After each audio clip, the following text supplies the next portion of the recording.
Hello, this is my first sit-down video, so I figured I would start out with why I created this channel and why and how and everything related to what Corey's Nail Diary actually is. So let's get right into it.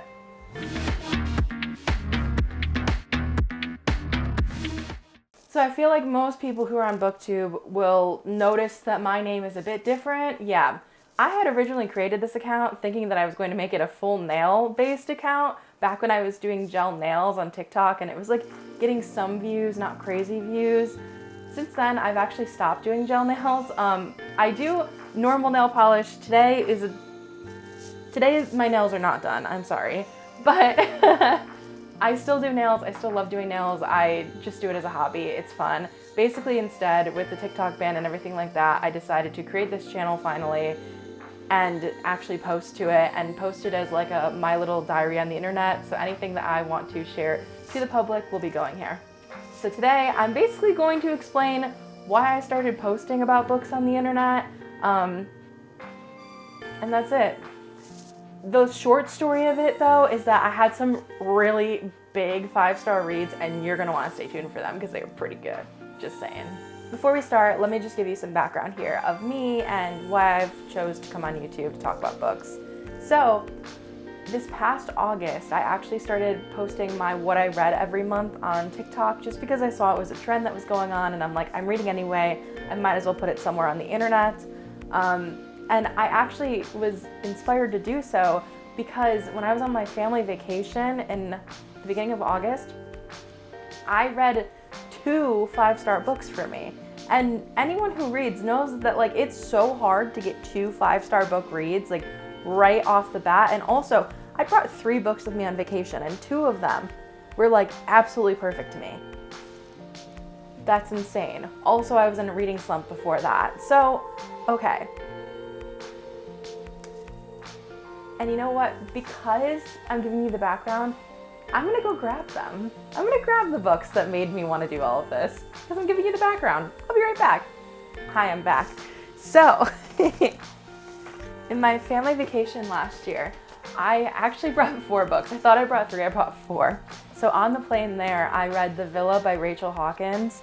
And then also on the plane there, I downloaded the ebook of The True Love Experiment by Christina Lauren. And then on the actual beach itself, I read The Perfect Marriage by Geneva Rose, and also How to End a Love Story by Yulin. I'm so sorry, I don't know how to pronounce your last name. I love you though. I'm gonna give you a good review, I promise.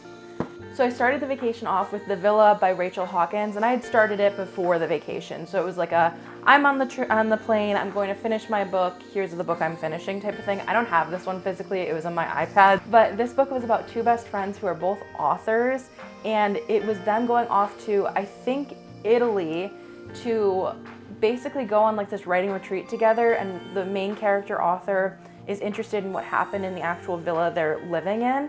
And she goes and basically figures out the whole storyline. It's super cool. It's like a dual timeline of them in the villa that day and then what actually happened in the villa years ago. I loved that book. But then near the end of my flight, I still had like, I think it was like 20-30 minutes left, right? And I was like, I need a new book. I went on Libby and I found The True Love Experiment. If you know anything about this book, this is actually a part 2. I didn't know that. I didn't know that before reading this. So this is actually the part 2 to The Soulmate Experiment, also by Christina Lauren. In that book, I haven't read that one still, but in that book, it is the main character creating an app to like, I think it's using DNA to find like your perfect match of a person, right? So this is a branch off of that because the main character, it's been a while, I'm sorry, her name's Fizzy. Fizzy is a romance author, and the main character basically gets asked to be on a dating show, like a reality dating show, kind of similar to The Bachelor, where her matches are all found with that app, right? It's so intriguing. It's so intriguing. I love a good Hollywood romance too. So like the fact that this was like kind of Hollywood, kind of not, and like she gets to become BFFs with her producer.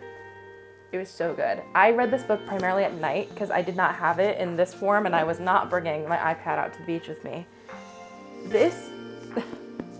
Okay, I bought this book for my best friend for Christmas, and I was like, she's going to love it. I'm so excited to give it to her. I decided against it. I wanted to keep it for myself. This book I hold close to my heart. It's very good. I really enjoyed it, and we're going to stay together. That's for sure. So then, at night I would read this, and then on the beach, because I was also still on my kind of mystery, slightly like murder mystery type of vibe, I read The Perfect Marriage by Geneva Rose. I liked this book. I didn't love this book. I wanted to love it more. I find I'm not really like into mystery. Like I like mystery, but I don't like love it. So for this, for me, it was like, this is a very like easy storyline mystery. I'm like, I know what's going on. There's not too many difficult characters to understand. Did I guess the ending? No, I did not. But that being said, by the time I got to the ending, I'm like, I'm just ready for this to be over. So yeah, that's my opinion. I'm sorry, I know people love this one. I know there's a second. I probably won't read the second. And then we get to How to End a Love Story. This book, I feel like I've talked about, I literally posted like Instagram reels about this because I love this book so much. So this author is actually the person who's adapting Emily Henry's books into movies. I love an author who can do both. I have a degree in cinema and I know how to do screenwriting too, so I'm like, ah. Anyway, this book was about two characters, Helen and Grant, and they have like a hometown not like relationship, but they know of each other from their hometown. I won't say exactly what, but they know each other from their hometown, and then they end up working together in a writer's room, which once again, Hollywood romance, my favorite. They end up working together in a writer's room, and they basically, yeah, it says on the back of the book, I'm making sure, just for you guys, they fall in love. And it's a very problematic story, and the characters felt so real, which is so great. I will warn you though, this book does talk about grief a lot, so if you're someone who doesn't necessarily love reading about grief in books, this does get pretty heavy when it comes to grief because both characters are mourning someone. But everything aside, these characters felt so real, and I just loved every second of it. And I think I would be BFFs with Helen. That's how I feel about it. So yeah, these books actually were the ones that got me started with posting online for my every month what I read books. And that's how I created this channel. If you're at this end of this video right now, that means that you have heard everything about my story about coming online and talking about my reading and what Corey's Nail Diary is.